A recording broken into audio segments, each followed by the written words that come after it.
maybe you could explain, just for the sake of our audience, what is an argument for silence and how is it used by Protestants and atheists in everyday discussions? Right. So many times this comes up a lot with the church fathers and the Bible. They'll say, oh, well, this Catholic doctrine isn't in scripture, so it was not believed by the apostles. This Catholic doctrine is not found in the earliest church fathers, so it doesn't come from the apostles. And so what you're doing is you're making an argument from silence. You're saying, look, if the apostles taught X, then if the apostles taught Catholic doctrine X, then it would be found in scripture. Or if the apostles taught it, these earliest church fathers would attest to it. And since they don't, therefore they didn't teach it. And so, like, take, for example, like the Immaculate Conception. They'll say, oh, well, the earliest fathers it's very implicit, or they don't mention it. We don't see it there, that Mary was not just all holy or free from sin, but even free from original sin. We don't see that. So the apostles didn't teach this.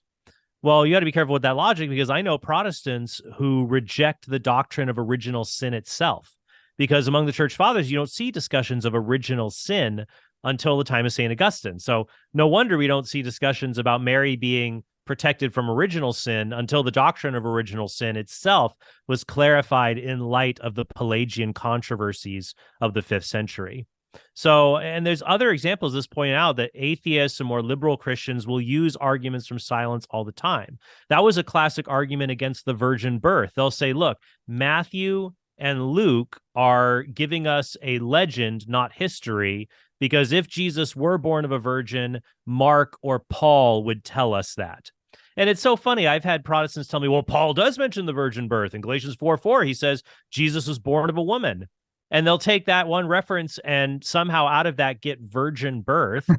And yet if I say, well, in Luke 1:28, the angel Gabriel is speaking of Mary as being full of grace as a title, as something important to her being, that attests the Immaculate Conception. They'll say, oh, you're just reading that into scripture. It doesn't mean anything like that. And yet when they want to find their doctrines in scripture, it's not that hard to find it there. Odd how that happens. So the arguments from silence, they can be useful. I mean, I've made them before. You just have to be very careful and show that, yes, if this happened, the author would write about it. But if you're a Protestant, you've got a big problem. Oh, we don't find this Catholic doctrine among the early fathers, and so therefore it's not apostolic. All right, but you don't find, despite their best intentions, and I'm writing a book addressing these arguments, despite their best intentions, you don't find you don't find the Protestant version of sola scriptura, the formal sufficiency of scripture. You don't find sola fide. You certainly don't find things like infant baptism, the denial of infant baptism, or eternal security in the church. You don't find eternal security for 1,500 years in church history. No. Now, what Protestants say in response is, well, it doesn't matter if the fathers don't say it, it's in the Bible. To which I will say, no, it's in your interpretation of the Bible. How do you know your interpretation is right if other Christians didn't notice that for centuries or over a millennia later? So the arguments from silence that they will be dismissive towards atheists who make this. I mean, atheists, you've got people like Richard Carrier who will say Jesus never existed because, look, Paul never mentions his earthly ministry in his letters. So, he wasn't even aware of it. Well, and I would say, no, that I don't believe that at all. But Paul had other issues he wanted to discuss. Like I would say, just because someone knows about Jesus' earthly ministry, it doesn't mean they're going to write about it. The sermons in the Acts of the Apostles, Acts does not talk about Jesus' earthly ministry. But the author of Acts certainly knew about it. He wrote Luke. So, if Protestants will have good replies to atheistic arguments from silence, or liberal critics who make arguments from silence. Jesus never said anything about homosexuality. Well, that doesn't mean that it's right. They'll have these replies, but yet they'll use the same arguments against Catholics. Exactly. That's a big one. I was just about to bring it up, actually, that, well, Jesus doesn't mention homosexuality, therefore it's okay. Well, even if he didn't mention it, it does not necessitate that it's okay. That's, extrapolation that we made. Likewise, Protestants, I find, do the exact same thing. They'll say, show me Mary, and so show me where Jesus distinctly tells us to worship Mary, or where does the Bible distinctly tell us that you can pray to Mary? Or well, the same thing happens. Muslims do this all the time. They'll say, where does Jesus tell us to worship him? Where does Jesus say, I am God, worship exactly. me? Is the exact same kinds of arguments. And that's why I mentioned at the beginning of the show that I find these among Muslims too. Muslims, yes. Protestants, atheists all make the exact same claims. And right. And I say, that's a very deadly kind of reasoning. Standard. Because if we have to find every word and phrase exactly in the Bible, then we're in big trouble, since the word Trinity isn't there. In fact, you just mentioned their fathers. The first father, I believe, to mention the word Trinity was Theophilus of Antioch in almost the year 200, 186 or somewhere around there. Yeah, 186. And it's not even really defined as a doctrine until the time of Tertullian in the early 3rd century. So you have this, or other important Christological doctrines are not explicitly described until centuries later. And so, this is, it's a type of skepticism they should be concerned about.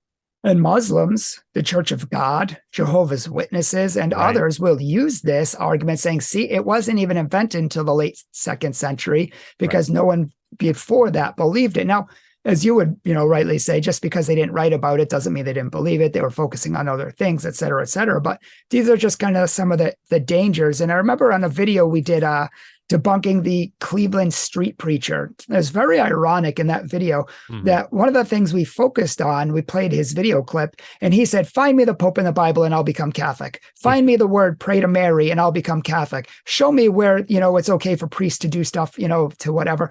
And so he's going through this long list. Show me the word purgatory. And this Catholic's trying to explain to him that not every word has to be there. And he's going, later on, he doesn't even remember what he's saying halfway through the conversation. And he says, find me the Bible alone, show me the Bible alone, the Bible. Immediately, the Cleveland street preacher says, listen, not every single word has to be there. Oh, my goodness. It can be there, but the word doesn't have to be there. And there are so many things, like saying, for example, show me praying to the saints. Ask, show me seeking the intercession of the saints in Scripture. I'll say, show me in the Bible where people go to church. Like, do you think a Christian should go to church? The Bible mentions people gathering to break bread on the first day of the week. It says gathering together, but it doesn't talk about people gathering together in church in a building dedicated for worship. In fact, many Christians would have said, well, pagans do that in their temples. We don't do that, until we see, no, that this is an appropriate thing to do. It was a practice that developed later in the church's history while rooted in the deposit of faith. And so you find all kinds of things like this. And always holding people to their own standards is important. Yeah, I have so much more to say on this topic, but for the sake of time, we'll move on and we'll let the people read the rest. Hi everyone, my name is Kate. I'm the video editor here at Catholic Truth, and I just wanted to say on behalf of all of us, thank you so much for taking some time to watch our videos and learn more about your faith. You guys really make this channel possible, and we truly appreciate you being here. So thanks again, and God bless.